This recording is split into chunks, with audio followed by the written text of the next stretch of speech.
حضور نے فرمایا میری امت میں تو جا رہا ہوں مگر تمہیں مایوس ہونے کی ضرورت نہیں ہے، دو چیزیں چھوڑ کر کے جا رہا ہوں، ایک ہے قرآن اور دوسرے ہے میرے اہل بیت۔ قرآن پڑھتے رہنا اور اہل بیت سے محبت کرتے رہنا تو تمہیں کوئی گمراہ نہیں کر سکتا۔ تو نبی نے تو گمراہیت سے بچایا تھا، مگر ہم دیکھ رہے ہیں لوگ گمراہ ہوتے چلے جا رہے ہیں، فرقوں میں فرقے بن رہے ہیں، ٹولی پہ ٹولی بن رہی ہے، جماعتوں پہ جماعتیں نکل رہی ہیں۔ تو نبی نے تو جب گمراہیت سے بچایا تھا تو یہ لوگ گمراہ کیوں ہوتے چلے جا رہے ہیں؟ ٹولی پہ ٹولی کیوں بن رہی ہے؟ فرقوں پہ فرقے کیوں نکل رہے ہیں؟ حضرات تو میرے نبی نے دو شرطیں لگائی تھی، ایک ہاتھ میں قرآن پکڑے رہنا اور دوسرے ہاتھ میں اہل بیت کا دامن پکڑے رہنا۔ جو اہل بیت سے محبت کرتا رہے گا، قرآن کو پڑھتا رہے گا، وہ کبھی گمراہ نہیں ہوگا۔ تو لوگ اس لیے گمراہ ہو گئے کہ کسی نے قرآن تو پڑھا ہے مگر اہل بیت سے دشمنی کرتے رہے، اہل بیت سے محبت نہ کر سکے۔ اور کچھ لوگ وہ ہیں کہ جو اہل بیت سے محبت تو کرتے ہیں مگر قرآن میں انہوں نے 40 پارے مان لیے، اس لیے وہ بھی گمراہ، وہ بھی گمراہ۔ اللہ کا شکر ہے کہ اللہ نے ہمیں گمراہی سے بچایا ہے۔ انشاءاللہ ہم سنیوں کو دنیا کا کوئی بھی باطل فرقے والا گمراہ نہیں کر سکتا، کیونکہ ہمارے ایک ہاتھ میں قرآن ہے اور دوسرے ہاتھ میں اہل بیت کا دامن ہے۔ 40 پارے مانتے، کہتے ہیں 10 پارے حضرت علی کی بکری کھا گئی۔ اور کچھ لوگ وہ ہیں جو اہل بیت سے قرآن تو پڑھتے ہیں مگر اہل بیت سے دشمنی رکھتے ہیں۔ اللہ کا شکر ہے ہم سنیوں کے ہاتھ میں دو چیزیں ہیں، سبحان اللہ، ایک ہاتھ میں قرآن سبحان اللہ، اور دوسرے ہاتھ میں اہل بیت کا سبحان اللہ دامن۔ تو نبی نے دو چیزیں دی ہیں، قرآن پڑھتے رہو اور اہل بیت سے محبت۔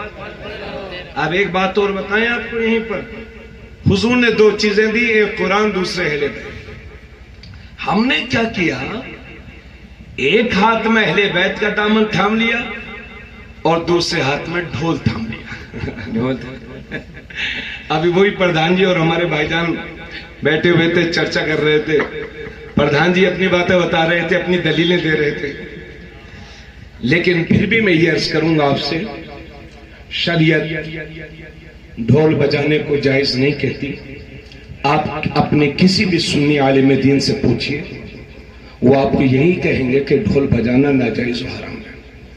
اس لیے میں آپ سے گزارش کروں گا کہ اپنی طبیعت پر نہ چل کر کے شریعت پر چلو۔ سبحان اللہ۔ اور مجھے معلوم ہے کہ اکثر گاؤں دیہاتوں میں لوگ ڈھول باجا بجاتے ہیں، لیکن اس سے پرہیز کرو، کیونکہ نبی نے دو چیزیں دی ہیں کہ قرآن اور دوسرے اہل بیت، سبحان اللہ، اور اہل بیت کا ساتھی قرآن ہے۔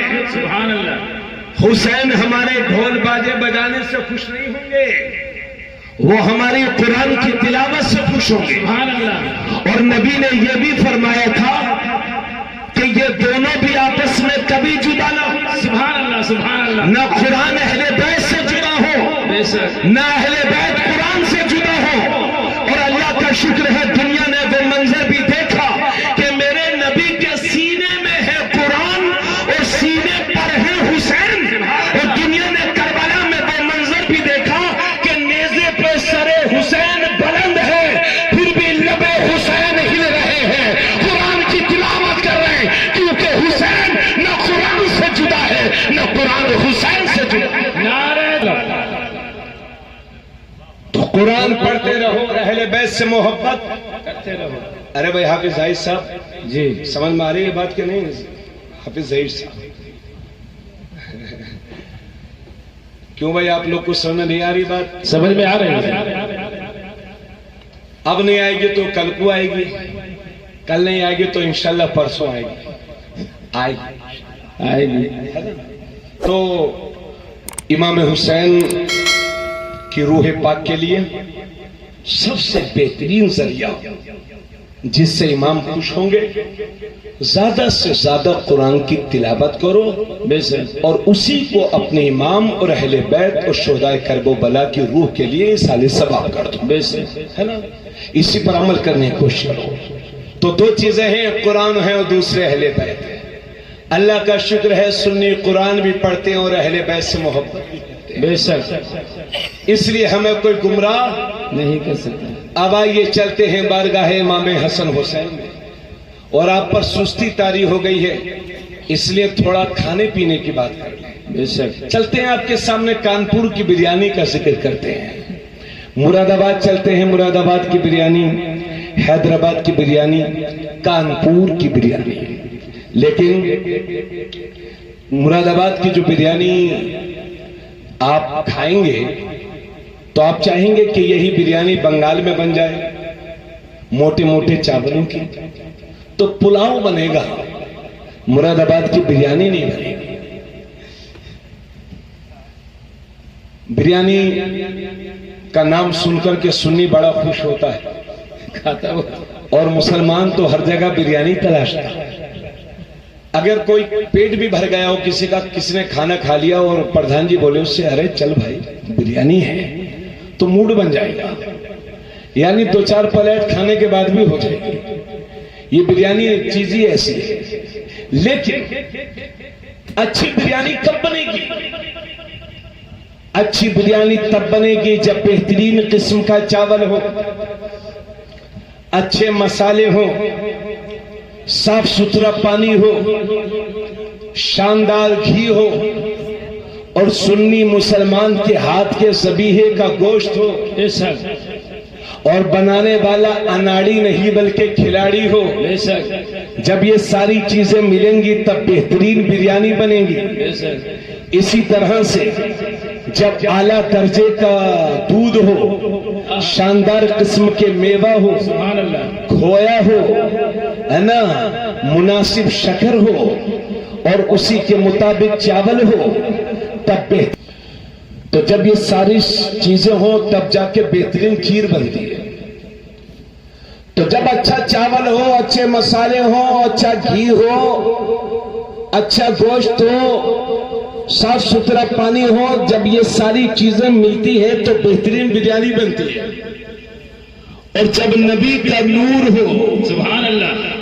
علی کا خون ہو، بے شک فاطمہ کا دودھ ہو، نبی کا نور ہو، علی کا خون ہو، فاطمہ کا دودھ ہو، جب یہ ساری چیزیں ملتی ہیں تو اس سے بننے والی ذات کو حسن اور حسین کہتے ہیں. بے شک.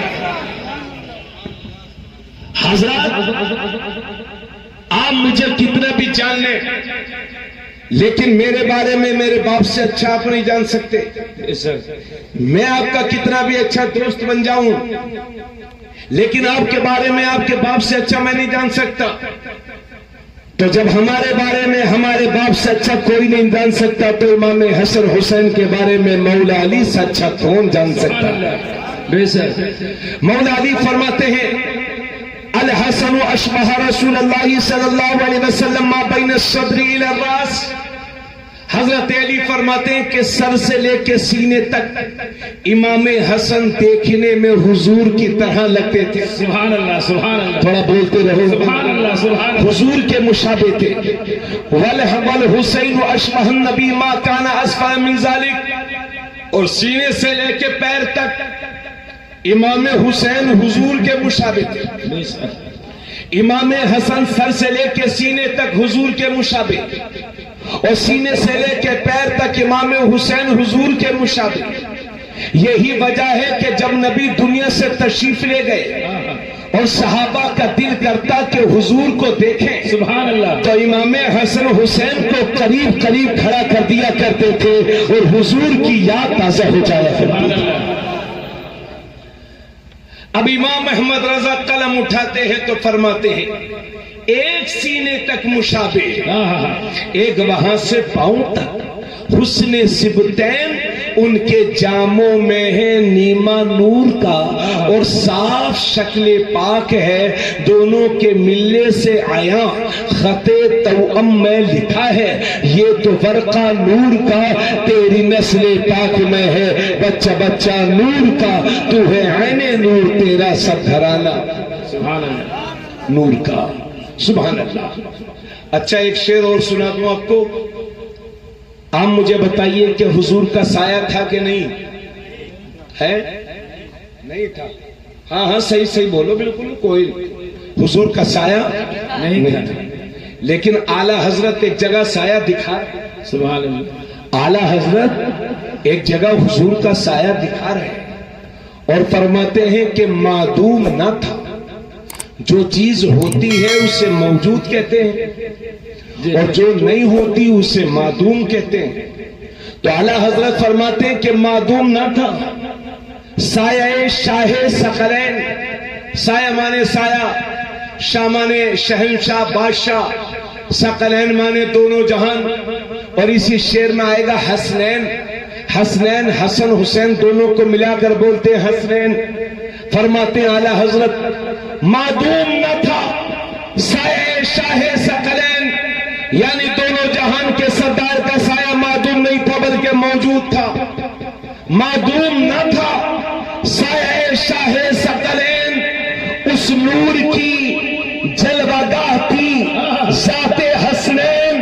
تمثیل نے اس سائے کے دو حصے کیے، آدھے سے حسن بنے ہیں آدھے سے حسین، سبحان اللہ، آدھے سے حسن بنے ہیں آدھے سے حسین۔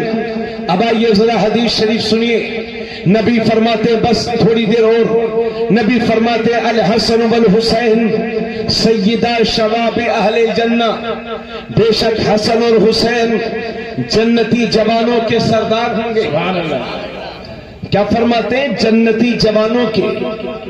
اس کا مطلب یہ ہے کہ جنت میں نہ کوئی بوڑھا ہوگا نہ کوئی بوڑھی ہوگی، واہ، جتنے بوڑھے بوڑھی ہوں گے اللہ سب کو جوان فرما دے گا، بے شک، اور ایسی جوانی عطا فرمائے گا کہ پھر کبھی ختم نہ ہوگی۔ سبحان اللہ، اور ان جوانوں کی صدارت امام حسن اور حسین فرمائیں گے۔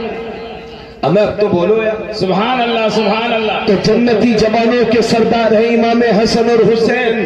اور دوسری حدیث میں میرے نبی فرماتے ہیں ان الحسن والحسین ہما ریحانی من الدنیا، بے شک حسن اور حسین یہ دونوں میرے دنیا کے دو پھول ہیں، پھول۔